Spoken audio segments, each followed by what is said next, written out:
এই ভিডিও শুরু করব ২টা সিম্পল প্রশ্ন দিয়ে। আপনি কি প্রচুর টাকা ইনকাম করতে চান? আমি জানি আপনাদের উত্তর হবে হ্যাঁ। শেষ প্রশ্ন, আপনি কি আপনার পরিবারকে সবথেকে ভালো আর্থিক ভবিষ্যৎ দিতে চান? আমি জানি এটারও উত্তর হবে হ্যাঁ। আর তার জন্যই তো আমরা এত কিছু করি। ২০-২৫ বছর পড়াশুনো করি, যাতে ভবিষ্যতে আমরা ভালো ইনকাম করতে পারি। এমনকি দরকার হলে আমরা বাড়িঘর ছেড়ে, শহর ছেড়ে ভালো ইনকামের জন্য অন্য জায়গায় যাই। এমনকি বেশিরভাগ সময় আমরা নিজের দেশ ছেড়ে, নিজের পরিবার থেকে আলাদা হয়ে বিদেশে পরিশ্রম করি, যাতে নিজের পরিবারের সবাইকে ভালো ফিউচার দিতে পারি। আমরা কখনো, কখনো ওভারটাইমও করে থাকি। আমরা এক চাকরি থেকে অন্য চাকরিতে ঢুকি। আমরা সবকিছুই করি শুধুমাত্র বেশি টাকা ইনকাম করার জন্য। কিন্তু আমরা যে টাকা এত কষ্ট করে ইনকাম করি, সেই টাকা আমরা কখনো, কখনো সময় সঠিকভাবে ব্যয় করতে পারি না, সঠিকভাবে খরচ করতে পারি না। আমাদের বেতনটাকে সঠিকভাবে ধাপে, ধাপে খরচ করতে পারি। আমরা এটা কখনো ইনশিওর করি না যে আমরা ১০০% এরও বেশি কষ্ট করি টাকাটা ইনকাম করার জন্য। কিন্তু আমাদের সেই কষ্টের টাকাটার জন্য ১০০%ই সঠিকভাবে সপ্তাহে স্টেপ বাই স্টেপ ইনভেস্ট হয়, যাতে ম্যাক্সিমাম পটেনশিয়ালের কাজ করে আর আপনাদের বেশি, বেশি রিটার্ন এনে দেয়। তো আমাদের কিছু, কিছু বেসিক ভুল হয়। কোনো, কোনো সময় আমাদের যতটা দরকার তার থেকে বেশি রিস্ক নিয়ে নিই। কোনো, কোনো সময় আমাদের যতটা দরকার তার থেকে কম রিস্ক নিয়ে নিই। আবার কোনো, কোনো সময় আমাদের যতটুকু দরকার তার থেকে কম পদক্ষেপ নিয়ে নিই। কখনো, কখনো আমাদের যেখানে পদক্ষেপ নেওয়া উচিত সেখানে আমরা নিতে পারি না। আমরা বুঝতেই পারি না। তো এই প্রবলেমের জন্য আমাদের টাকা যতটা রিটার্ন এনে দেওয়া উচিত ততটা রিটার্ন এনে দেয় না। তো এই প্রবলেম আজ সলভ করব। আজ আমি আপনাদেরকে বলবো সাধারণত কবে এফডি সিলেক্ট করা উচিত, কবে মিউচুয়াল ফান্ডে ইনভেস্ট করা উচিত, আর কবে গোল্ড, কবে সরকারি স্কিম, আর কবে স্টক।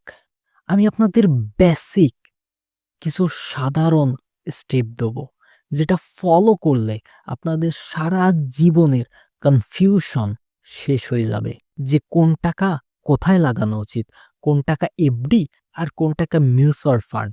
আমি আপনাদের মাঝে এটাও বলবো যে কিভাবে আপনি আপনার টাকার অ্যারাউন্ড একটা সেফটি দেয়াল বানাবেন, তার কারণে আনএক্সপেক্টেড জিনিসের জন্য, যাতে আপনার ইনভেস্টমেন্ট প্ল্যান নষ্ট না হয়ে যায়। আমরা সবাই প্ল্যান তো ভালোই করে ফেলি, কিন্তু জীবন আমাদের এই প্ল্যানকে থমকে দেয়। এও যাতে না হয় সেটা আমি আপনাদেরকে বলবো। এরপর যে সাধারণ মধ্যবিত্ত যে সমস্যা, ইএমআই বেশি আসতেছে, এর জন্য কি করা উচিত সেটাও আমি আপনাদেরকে বলবো। ইনভেস্টমেন্টে কস্ট কম করে আপনি আপনার রিটার্ন কিভাবে বাড়াবেন। দেখেন, বেশি রিস্ক নিয়ে বেশি রিটার্ন যে কেউই আনতে পারে, কিন্তু রিস্ক ওইরকম থাকবে আর কস্ট কম হয়ে যাবে আর রিটার্ন বেড়ে যাবে। তো এটা সবথেকে স্মার্ট পদ্ধতি। তো এটাও আমি ডিটেলে এই ভিডিওতে বলবো। তো চলেন জানি আপনি আপনার টাকা কবে আর কোথায় লাগাবেন। প্রথমে কথা বলি নাম্বার ১, ফিক্সড ডিপোজিটের বিষয়ে। এটা এমন একটা ইনস্ট্রুমেন্ট যেটা বিগত কিছু বছরে আমার মতন ইনফ্লুয়েন্সারের প্রচুর বদনাম করেছে। দেখেন, প্রথমে বাঙালিরা দ্বিতীয় স্ট্রিম করত। ১২-১৫ বছরেরও যদি গোল থাকতো তাহলে তারা এফডিতে টাকা লাগিয়ে রেখে দিত। তো আপনি এফডি সঠিকভাবে ব্যবহার করছেন না। এফডি খারাপ না, এফডিতে আপনার কবে টাকা লাগানো উচিত। দেখেন, যখন আপনি প্রতি মাসে রেগুলার ইনকাম করছেন, রেগুলার ইনকাম না করলে কিন্তু হবে না। তো আমি ধরে নিচ্ছি আপনি রেগুলার দিনে বা মাসে ইনকাম করছেন। এখন মনে করেন এমন একটা খরচ যেটা আপনি জানেন শিওর ১, ২ কি ৩ বছরে হবেই হবে। সেই খরচ হতে পারে বাচ্চাদের পড়াশোনার জন্য বা যে কোনো খরচ। সামনের ১, ২ কি ৩ বছরে হবেই হবে, 99% শিওর। সেই সব টাকাগুলো আপনার এফডিতে লাগাতে হবে। মার্কেট যতই ভালো করুক না কেন, আপনাকে যে যতই বলুক না কেন যে আমার বুদ্ধিতে একটা বছর চল, আমি তোকে এফডি থেকে ৩-৪ গুণ রিটার্ন এনে দেবো, তাহলে আপনার সঙ্গেও প্রতারণা হচ্ছে। বিগত ৫০ বছর ধরে, ১০০-২০০ বছর ধরে এই একই ভুল করতেছে। লোভে পড়ে জনগণ টাকা অন্য জায়গায় লাগিয়ে দিচ্ছে আর পরে হায়, হায় করতেছে।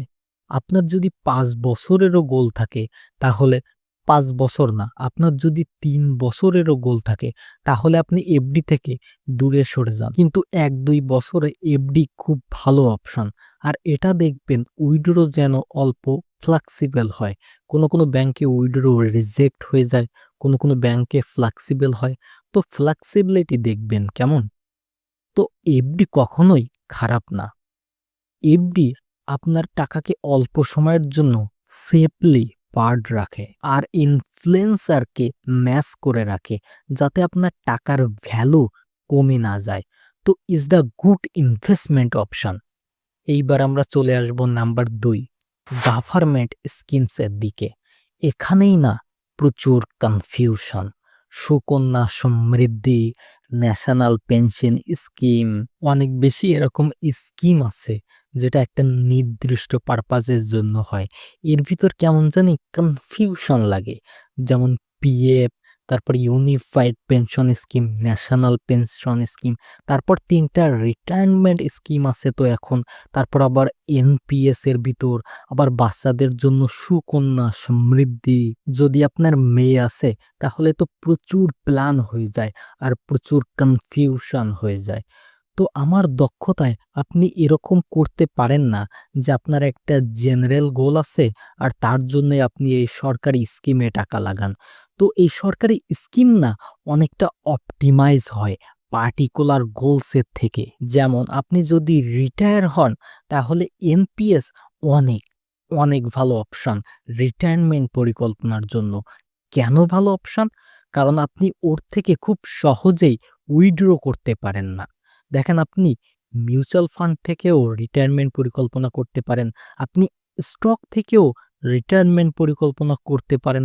রিটায়ারমেন্ট প্ল্যানের মানে হলো আপনি যখন বৃদ্ধ, বয়স্ক হবেন তখন আপনি আপনার সেই কাজ থেকে অবসর নেবেন। আর তার পাশাপাশি আপনি একটা বড় অঙ্কের মূলধন নিয়ে আপনার অবসর জীবনটা কাটাবেন। কিন্তু সাধারণত ঘটে কি? আপনি যদি অন্য মাধ্যম থেকে রিটায়ারমেন্ট প্ল্যান নেন, তাহলে না জীবনের শর্ট টাইম, মিডিয়াম টাইম প্রয়োজন প্রায়োরিটি নিয়ে নেয় লং টাইম রিটায়ারমেন্টের জন্য। আর এর কারণে রিটায়ারমেন্ট প্ল্যান আমাদের কাছে সারা জীবনের জন্য দূরের মনে হয়। আর এর কারণে আমরা ওর ভিতরের টাকা বের করে এতে ওতে খরচ করতে থাকি। তো এইসব যাতে আপনাদের সঙ্গে না হয় তার জন্য এনপিএস খুব ভালো, খুব ভালো একটা অপশন। আপনি যদি চানও তাহলেও আপনাকে টাকা বের করতেই দেবে না। খুব কঠিন হয়ে যায় টাকা বের করা। আর ২৫% বিশাল এমার্জেন্সি আসলেই আপনি টাকা বের করতে পারবেন। তো এটা ভালো কথা, এটা খারাপ কথা নয়। আর এই পদ্ধতির জন্য আপনার রিটায়ারমেন্ট প্ল্যান সম্পূর্ণ হবে। না হলে আপনি নিজেকে ধরে রাখতে পারবেন না। আর টাকা খরচ করতে সব খরচ করেই ফেলবেন। তো এটা ভালো কথা, ভালো পদ্ধতি।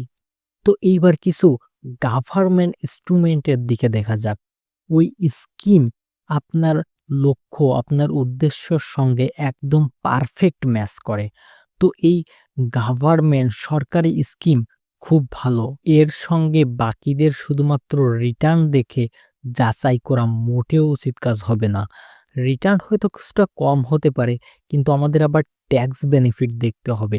আমরা যখন রিটার্ন দেখি তো তখন খালি রিটার্ন দেখলে চলবে না। ট্যাক্স প্লাস রিটার্নের মিল রেখে আমাদের সিদ্ধান্ত নিতে হবে। মোস্ট ওভারঅল বিষয় আমাদের দেখতে হবে। সেটা সভরিন গোল্ড বন্ড হতে পারে, এনপিএস হতে পারে, পিএফ হতে পারে, সুকন্যা সমৃদ্ধি হতে পারে। নিজের পারপাজের জন্য এই সব খুব ভালো স্কিম। মনে করেন আপনার একটা মেয়ে আছে আর আপনি তার জন্য সেভিং করতে চান, তো সুকন্যা সমৃদ্ধি বেস্ট অপশন। মনে করেন আপনার একটা ছেলে আছে আর আপনি তার জন্য সেভিং করতে চান, তাহলে প্রভিডেন্ট ফান্ড বেস্ট অপশন। যদি আপনি গোল্ডে ইনভেস্ট করতে চাচ্ছেন তাহলে সভরিন গোল্ড বন্ড। আর নতুন ইস্যু জানি না কবে আসবে, কিন্তু মার্কেটে অ্যাভেলেবেল আছে সেকেন্ডারি মার্কেটে। আর যদি নাও আসে তাহলে গোল্ড ইটিএফ প্রচুর ভালো অপশন।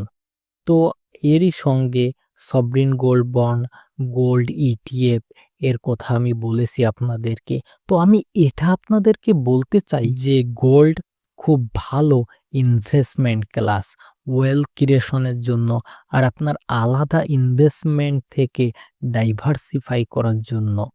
তার কারণ কি হবে জানেন?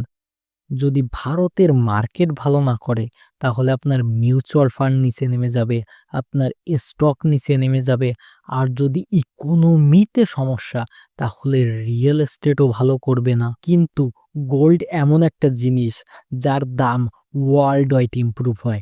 তো পৃথিবীতে সব দেশে কোনো কিছুতে ভালো না করলেও সোনাতে ভালো করবেই।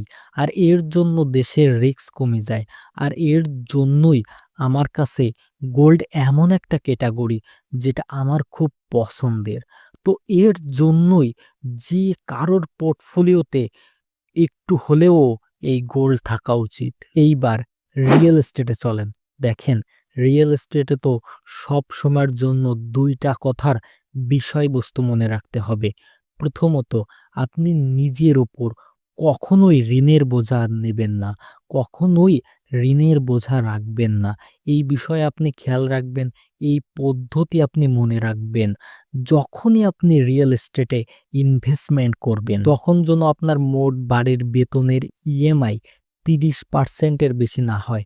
৩০% এর বেশি মোটেও রাখা যাবে না। মানে যদি আপনি ৫০,০০০ টাকা বাড়িতে আনেন বেতনের টাকা, তাহলে ইএমআই ১৫,০০০ টাকার উপরে যেন না যায়, ১৫,০০০ টাকার উপরে যেন না হয়। এইটা অবশ্যই খেয়াল রাখবেন। আরেকটা বিষয় খেয়াল রাখবেন, সেটা হলো কখনো, কখনো আমাদের এরকম মনে হয় যে আমরা রিয়েল এস্টেট কিনে ফেলেছি। কিন্তু রিয়েল এস্টেট সঠিকভাবে বলতে গেলে তো একটাই জিনিস, সেটা হলো জমি, মাটি। জমির উপরে বিল্ডিং হচ্ছে, মল হচ্ছে, এভরিথিং যাই হোক না কেন সেটা পরের বিষয়।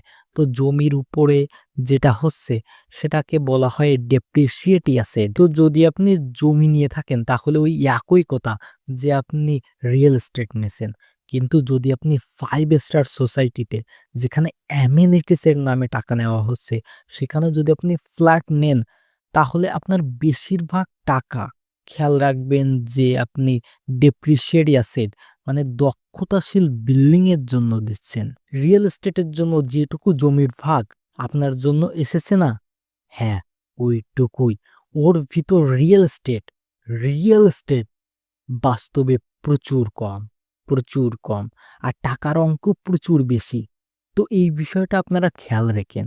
কিন্তু তারপরেও আপনারা যদি থাকার জন্য নিতে চান তাহলে নিতে পারেন। কিছু, কিছু শহরে তো এমন আছে যে জমি কেনার কোনো অপশন নেই। কিন্তু তারপরেও ফ্ল্যাট নেওয়ার অপশন আছে। তো থাকার জন্য নিতে পারেন। এটা খারাপ বা দোষের কিছু না। তবে হ্যাঁ, এটা আপনাদের মস্তিষ্কে রাখতে হবে যেটা সম্পূর্ণ ইনভেস্টমেন্ট না। কিছুটা ডেপ্রিসিয়েট অ্যাসেট আর কিছুটা এপ্রিসিয়েট অ্যাসেট। তো এটা আপনাদের খেয়াল রাখতে হবে। আর এরপর আমরা আসবো স্টকে। প্রচুর আকর্ষণীয় লাগে, তাই না? যেভাবে আগের কিছু সময় এত সুন্দর রিটার্ন এসেছে যার কারণে এত আকর্ষণীয় লাগে, তাই না? কিন্তু এটা আমাদের খেয়াল রাখতে হবে যে কয়েক বছর ধরে, কয়েক জনম ধরে এটা হয়ে আসতেছে যে ৪-৫ বছর খুব সুন্দর, সুন্দর লাগে। রিটার্নও খুব সুন্দর, সুন্দর আসে। কিন্তু যখন ধাক্কাটা লাগে তো তখন প্রচুর কষ্ট হয়। আমি না আপনাদের ভয় দিচ্ছি, আমি না নেগেটিভ হচ্ছি। কিন্তু আমি শুধুমাত্র আপনাদের এটা বলছি যে হিস্ট্রি আমাদের এটা শেখায় যে এই মার্কেটে এরকম হতে থাকে। তাই বলে এই না যে এই মার্কেট থেকে আপনি পলায় যাবেন, এই মার্কেট থেকে আপনি দূরে সরে যাবেন। তার মানে হলো এই যে আমাদের বেপরোয়া হওয়া যাবে না। টিপসে, প্যানিক স্টকে বাড়তি অতিরিক্ত ঝুঁকিপূর্ণ জিনিস থেকে আমাদের দূরে, দূরে সরে থাকতে হবে। আর দ্বিতীয়ত আমাদের শুধুমাত্র ওইসব কোম্পানিতে ইনভেস্ট করতে হবে যেসব কোম্পানিগুলোতে আমরা মন মানসিকতা দিয়ে বুঝতে পারি, কিনতে পারি, যেসব কোম্পানিগুলোকে আমরা জানি এখান থেকে ওখান থেকে টিপস পরামর্শ নিয়ে ইনভেস্ট করলে কোম্পানি যদি একটু এদিক ওদিকও করে তাহলে আমাদের ক্ষতির সম্মুখীন হতে হবে। এরপরে আমরা আসবো মিউচুয়াল ফান্ড।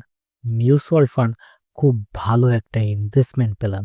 যদি আপনার চিন্তা শক্তি, আপনার লক্ষ্য কিছুটা লং, কমপক্ষে ৫ কি ১০ বছর, যে আপনার বাচ্চা এখনো ছোট আছে আর আপনার ভবিষ্যতে আপনার একটা সুন্দর বাড়ি তৈরি করার ইচ্ছা আছে বা বাড়ি কেনার ইচ্ছা আছে ৫ কি ১০ বছর পর, তাহলে মিউচুয়াল ফান্ডে ইনভেস্ট করা সঠিক সিদ্ধান্ত হবে। এটা এমন একটা ইনভেস্টমেন্ট ক্লাস যেটাতে আপনি যদি একটু সময় দেন তাহলে আপনাকে একটা সুন্দর জীবন দিতে পারে।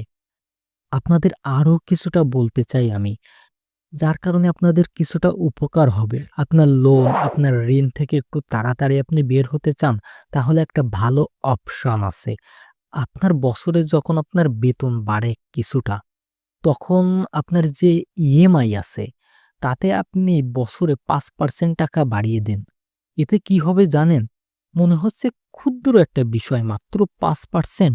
আর এটা সাধারণ একটা বিষয়। এটা আমরা করতেও পারি। কিন্তু যখন আপনি এটা করবেন না সঠিকভাবে, ইএমআই ৫% বাড়িয়ে দেওয়া, তাহলে কি হবে জানেন? আপনার যে ২০ বছরের উদ্দেশ্যে থাকা বাড়ির লোন, সেটা কমে যেয়ে ৭-৮ বছরে শেষ হয়ে যাবে। আপনি আপনার বাড়ির লোন ১০-১২ বছর টেনে আনবেন। যদি আপনি ৫% ইএমআই প্রতি বছরে বাড়িয়ে চলেন তাহলে। এরপর যদি পারেন তাহলে বেশি, বেশি ক্রেডিট কার্ড নেওয়া থেকে এড়িয়ে চলুন। আমাদের মনে তো হয় যে ২-৩% রিওয়ার্ড পাওয়া যাচ্ছে, আরেকটা ক্রেডিট কার্ড নিয়ে ফেলি। কিন্তু আমরা এটা বুঝতে পারি না যে আমরা রিওয়ার্ডের জালে জড়িয়ে যেয়ে কতটা টাকা ব্যয় করে ফেলতেছি। ওই ৩% রিওয়ার্ড যদি নাই হতো তাহলে মনে হয় আমরা ওই বাড়তি খরচ কখনোই করতাম না। আমাদের না ৩% না, আমাদের ৩০০% টাকা বেঁচে যেত। তো এই credit card, buy now, pay later, এই যে পৃথিবী জুড়ে যে এসব স্কিম না, যেটা সাধারণত অন্য কিছুই করে না, শুধুমাত্র আমাদের লোন নেওয়া, ঋণী হওয়ার জন্য উস্কানি দেয়। তো এর জন্যই না আমরা কখনোই একজন ভালো সেভিং ম্যান হতে পারি না। আর আমরা প্রচুর খরচ করার মন মানসিকতায় চলে আসি। তো আপনার আশেপাশে যদি ঐরকম জিনিস বা ঐরকম লোন নেওয়া, ঋণী হওয়া, এরকম কোনো জিনিস থাকে, তাহলে ওই সকল জিনিস থেকে আপনি যতটা পারেন দূরে থাকার চেষ্টা করুন। ভালো লোন তো ২ টা কি ৩ টা আছে। যেমন বাড়ির লোন, খুব ভালো লোন। আপনি বাড়ির লোন নিতে পারেন। কারণ সকলের জীবনে একটা সুন্দর বাড়ির স্বপ্ন থাকা উচিত। এটা ভালো লোন, আপনি নিতে পারেন। কিন্তু আমি আপনাদের বলেছিলাম বেতনের ৩০% টাকায় আপনার লোনকে ভাগ করতে হবে। এটার জন্য খেয়াল রেখেন। আর পড়াশোনার লোন, ভালো লোন, এটাও আপনি নিতে পারেন। আর যদি খুব প্রয়োজন হয় তাহলে ব্যবসায়িক লোনও আপনি নিতে পারেন। কিন্তু এর থেকে বেশি লোন আপনি একদমই নিয়েন না। তাহলে এটা খুব সুন্দর পরিকল্পনা হবে আপনার জীবনে। আশা করি এই ভিডিও আপনার ভালো লেগেছে। ধন্যবাদ। Yeah, I know sometimes